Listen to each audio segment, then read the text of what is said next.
એ પ્રભુની કૃપા પૂર્ણ આપણા ઉપર હોય ને તો જ ભગવત નામ સ્મરણ લઈ શકાય છે, બાકી એમને એમ ન લેવાય. ઈશ્વરની કૃપા હોય તો જ. સ્મરણ છે મફત, પણ કોણ લઈ શકે? એની કૃપા જેના ઉપર થાય ને એ જ લઈ શકે. આ કથા, આ સત્સંગ છે મફત, પણ કોણ સાંભળી શકે? જેના ઉપર એની ઈશ્વરની કૃપા છે એ જ આ કથામાં આવીને બેસી શકે, એ જ કથા સાંભળી શકે, એ જ કથા કરાવી શકે. બાકી એની કૃપા વગર તો પાંદડું હલતું નથી. ભક્તો કહે છે ને, તેરી કૃપા બિના ન हिले એક ભી અણુ, લેતે હે શ્વાસ તેરી દયા છે તનુ તનુ, હે ગંગધાર મુક્તિધાર ઓમકાર તું, આયો શરણ તિહારી પ્રભુ તાર તાર. ભક્તો જેના પદ ગાય છે, કૈલાસ કે નિવાસી નમો બાર બાર હો, એની કૃપા છે. કરનારો ઈશ્વર છે. આપણને તો ખાલી એક માધ્યમ બનાયા છે, આપણને ખાલી એક માધ્યમ બનાયા છે કે તારા હાથે આવા સત્કર્મ થાય, તારા હાથે કોકનું સારું થાય. આપણને ઈશ્વરે માધ્યમ બનાય, બાકી આમાંથી આપણું કશુંય નથી. બોલો શું છે તમારું? આપણે એમ કહીએ, શરીર મારું, બુદ્ધિ મારી, શક્તિ મારી, રૂપિયા મારા, જ્ઞાન મારું, ઘર મારું, સોનું મારું, ચાંદી મારું, પરિવાર મારો, મારું કોઈ નથી. આપણું કશું જ નથી. આ તો બધું ઈશ્વરે આપણને આપ્યું છે. આ શરીર આપ્યું છે ઈશ્વરે, મફત આપ્યું છે. બુદ્ધિ આપી ઈશ્વરે આપી, શક્તિ આપી ઈશ્વરે આપી, જ્ઞાન આપ્યું ઈશ્વરે આપ્યું. આપણું શું છે?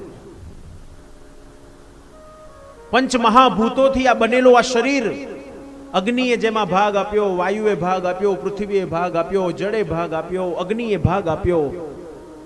આ સિમેન્ટ, રેતી, ઈટો, કપચી બધું ભેગું કર્યું. માં એની કોન્ટ્રાક્ટર બની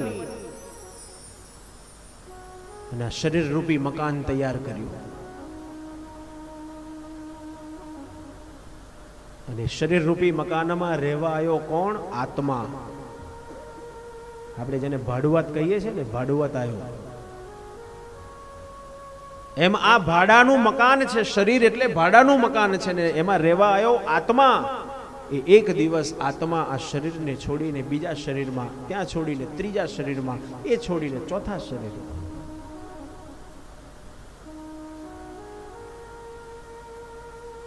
પંચ મહાભૂતોનું બનેલો આ શરીર એક દિવસ અગ્નિ અગ્નિનો ભાગ લઈ જશે, પાણી પાણીનો ભાગ લઈ જશે, પૃથ્વી પૃથ્વીનો ભાગ લઈ જશે, આકાશ આકાશનો ભાગ લઈ જશે, વાયુ વાયુનો ભાગ લઈ જશે. તો આપણું શું રહ્યું? આપણી મિલકત કેટલી? તો મુઠ્ઠી રાખ જે વધીને એ જ આપણી કિંમત, એ જ આપણી મિલકત.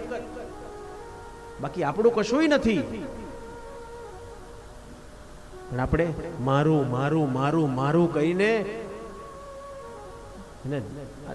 લાડ કેટલા લડાવીએ છે શરીરને? બોલો, કેટલું સાચવીએ છે આપણે? જાણીએ છે શરીર રાખ બની જવાનું છે, આપણું કશુંય નથી. છતાંય કેટલા કે ને, હું તો ઇમ્પોર્ટેડ ક્રીમ જ વાપરું, ઇન્ડિયન નથી વાપરતી. હા, જ્યારથી આ ભારત છોડીને લોકો વિદેશ ગયા છે ને, ત્યારથી આ બધું શરૂ થયું છે. અહીં હતા ને ત્યાં સુધી સારા હતા. એ ધૂળમાં રમતા હતા, માટીમાં રમતા હતા. દીકરો સવારે તૈયાર થઈને ઘરની બહાર જાય, સાંજે પાછો આવે ને તો મણ મેલો હોય. જ્યારથી આપણે પાશ્ચાત્યમાં ગયા ને, વિદેશમાં, ત્યારથી આ બધું આપણે બધું લાઈન ઊભું કરી દીધું છે. માટીમાં ના રમાય, જમ્સ હોય, બેક્ટેરિયા હોય, બીમાર પડાય. કોણ કે છે બીમાર પડાય? એ જ માટીમાં રમીને આપણે બધા મોટા થયા છે. કોણ બીમાર પડ્યું? એ માટીની તાકાત કેટલી છે એ જ હજુ આપણે સમજ્યા નથી.